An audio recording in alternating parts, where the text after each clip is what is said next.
All right, here's a quick little thing how to give snake shots. Now, no, I'm not giving any snake shots, but one of my friends asked, how do you actually give a snake shot and what are the basics? So some of the basics are, if we're going to inject something, we can inject antibiotics. We can sometimes also inject anti-parasitic agents. So that'd be like ivermectin or other type wormers. But in this case, let's just say we have gentamicin. So gentamicin is aminoglide. So aminoglide is a broad spectrum antibiotic that specifically works largely for gram-negative bacteria. So at that case, we need to have the weight of the animal. We also need to know our dilution concentration per cc or ml of how much of the medication is actually dissolved in that liquid. So anyways, so one of the things you're going to want to do whenever you have an antibiotic, alcohol. So basically the reason why we do this, we just put some alcohol on the top. You can take an alcohol pad. So what's happening is, if I take my needle, so I pull my needle out first thing you do, make sure it's tight. So give it a little turn.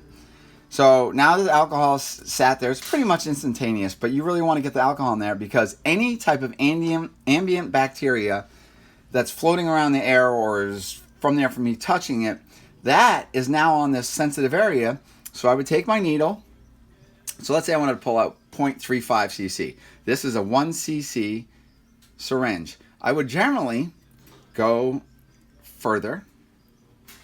I'd pull out a whole cc. So what I do is I push that air because we want to displace it. So now what I want to do, I'm going to pull back. And this stuff is pretty liquid. So some stuff is like ivermectin is much more viscous. So if I want to pull out, so one thing I want to do is I want to get all my air bubbles up. So I pulled out way beyond 0.35. Remember, these are disposable syringes. That therefore means that once this is used one time, it's done. All right, so we pull out 0.35, everything's great.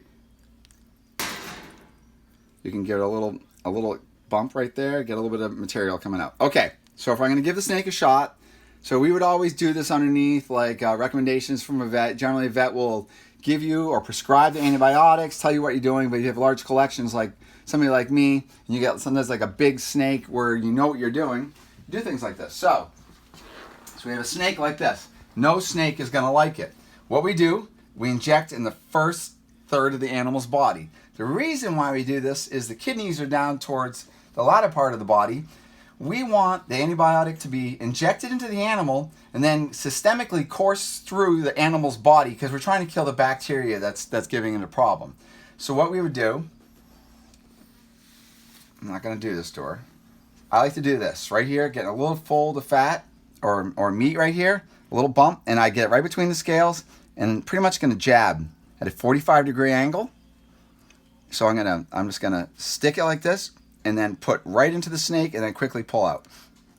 Generally, there's not a lot of blood vessels here, so pulling back or anything like that is unnecessary. But you want to basically make sure you got a little bit of this meat right here, and you just want to do it and just between the scales, zap, and pull it out real quick. There's you don't need to grab the animal behind the head or anything like that. So if I were to take something like this guy, see I'm using my thumb, I would do this and I'd put it in there. So like about a 45-degree angle.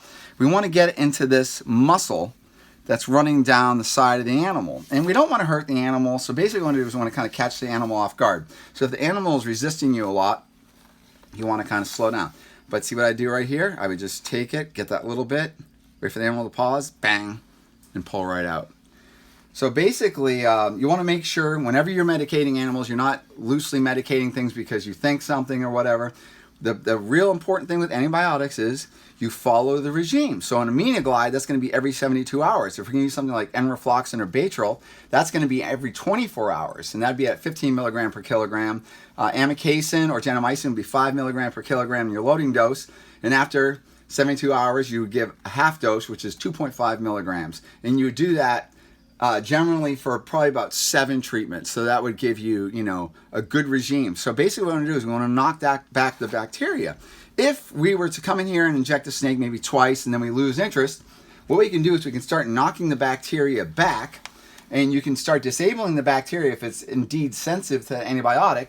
And if we don't follow through, we can actually create a very resistant bacteria. And when we breed snakes, a lot of our basic bacteria like aeruginosa, Pseudomonas aeruginosa, if we keep doing stuff like that, we're going to really start breeding a very, very resistant antibiotic, resistant type organism. So we want to be really careful, follow through, but clearly with the vet guidance, especially if like a general keeper. So you're going to go to see the vet. They're going to do something called a culture sensitivity. They'll often, basically, they'll take a sample out of the animal's mouth. So if you have an animal with a respiratory infection, there's a lot of saliva and stuff like that. So we'd actually take the saliva out, we put it into an agar, and then we would send that to a lab, and they'll do a culture and sensitivity. And basically what they do is they see what antibiotics work the best against that group of organisms. But I could take this snake and sample easily 4 different bacteria out of the mouth. We need to kind of figure out what bacteria is actually giving the animal a problem. So if the animal has a respiratory infection and it is indeed bacterial, we really need to know what bacteria it is. So we want to get an antibiotic that pretty much has an effect on all 4, if there was 4 bacteria. So that's basic snake medication 101. Say goodbye.